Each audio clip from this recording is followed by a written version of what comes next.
Ассаламу алейкум. Бүгін бізде кезекті қорап ашу. Бүгінгі Қытайдан келген дүние бұл түнгі шамшырақтар. Бұл айтқанда орысша ночник деп аталады. Бұның бізде қазір пробный 3 данасын алдырдық. Бұның ерекшелігі жұмыртқа тәріздес болып көрінеді пішіні.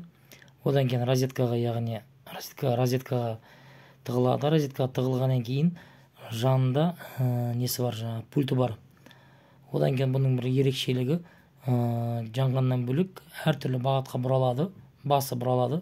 Одан кейін бар 5 түрлі положениемен жанады. Мына пультта көрсетілгендей батареясы салынып, осы розеткаға тығылып 5 түрлі положениеде жана береді. Одан кейін бұның бір ерекшелігі светтердің несі ночник болған себепті, яғни түнгі шамшырақ болған себепті бұл өте жанға жайлы болып жанады. Әрі пульттің жоғалтқан жағдайда өзінің құрылғының, яғни түнгі шамшырақтың өзінде кнопкасы бар, батырмасы бар. Батырмасын басып, қосып өшіре берсеңіз де болады. Жалпы бұл нарықта бұндай түнгі шамшырақтардың түрін көрмеппін. Бұл айтқанда жаңа түрлерінен, новинкаларынан қызықты болып жатса, біздің каналға жазылып, колокольчик, яғни нені басып, одан кейін барып лайк басып, комментарий жазып кетсеңіздер болады. Алда талай қызық видеолар саламыз.